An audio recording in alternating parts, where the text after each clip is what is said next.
what's up? I'm Stevie, and this is Greg from Obey the Brave. And you're watching Heavy Press Interviews.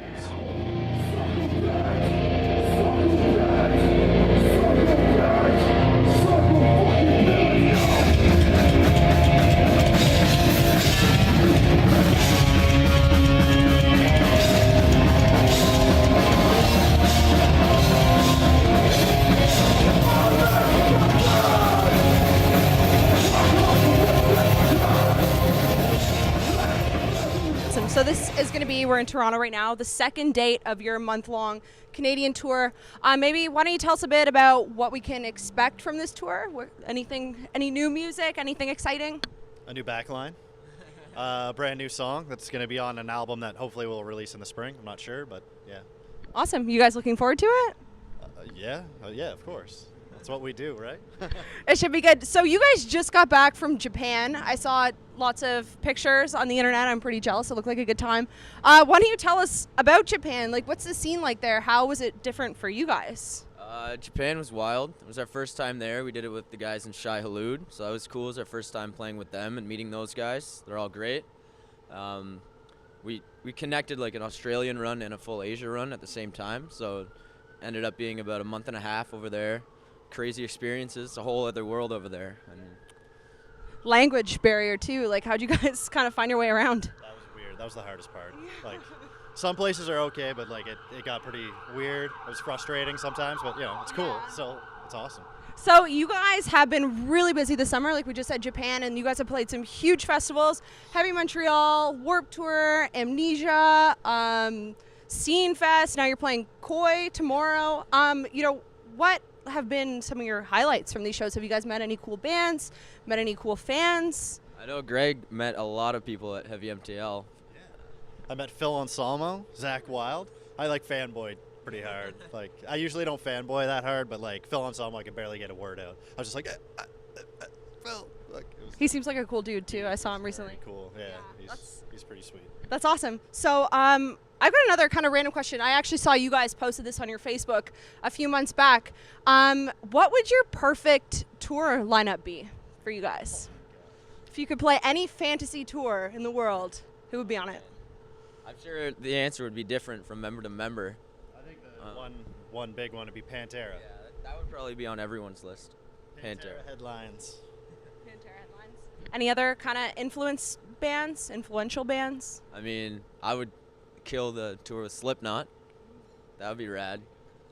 I don't know, even like In Flames or At the Gates or something like that.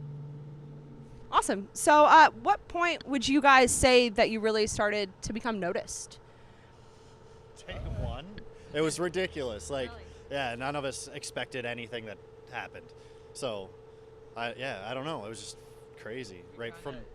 We tried to kind of build a little bit of hype before really, coming out fully, and I guess, I don't know, kids reacted, and we just kept the ball rolling as much as we could, and we haven't really stopped yet. So you guys don't have any stories from back in the day trying really hard to make it big? And We could give you some real hilarious stories from our old bands. oh, really? What was the worst moment that you ever had trying to make it?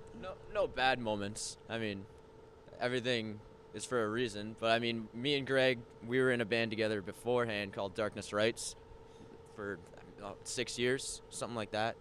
8 years for you, a little less for me, and we paid our dues for sure. We played, the do-it-yourself tours that we book ourselves. Not necessarily great turnouts, but amazing times, amazing memories, and learning experiences.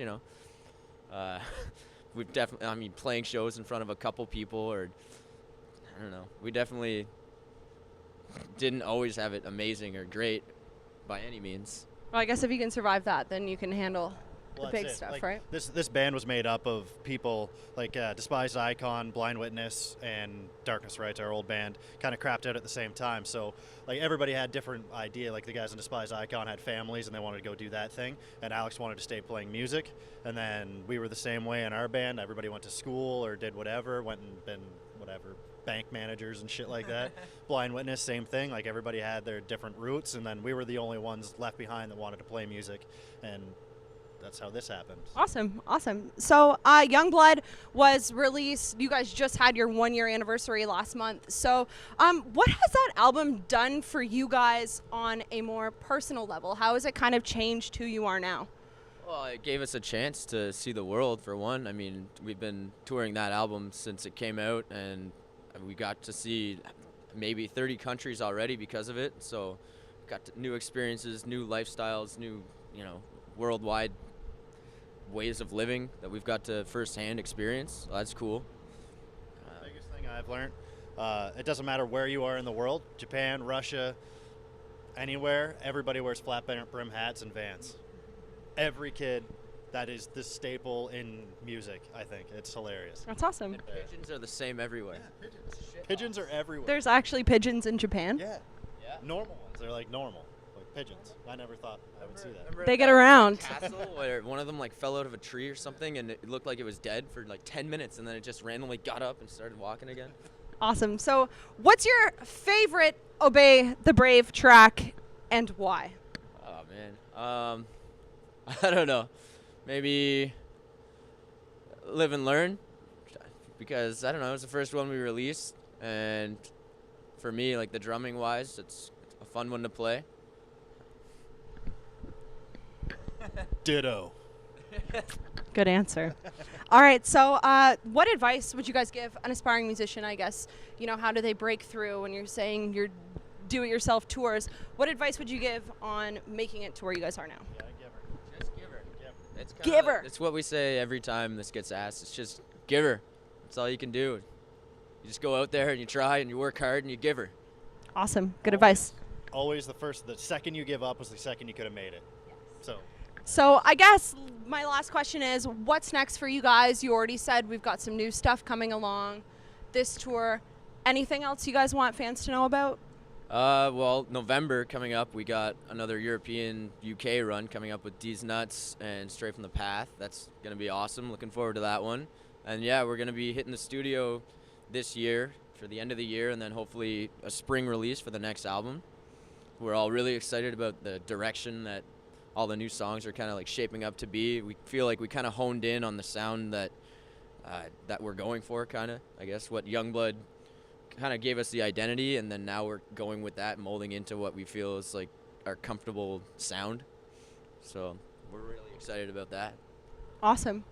You're good? Good to go. Ditto. Well, thank you guys. Thank you very much.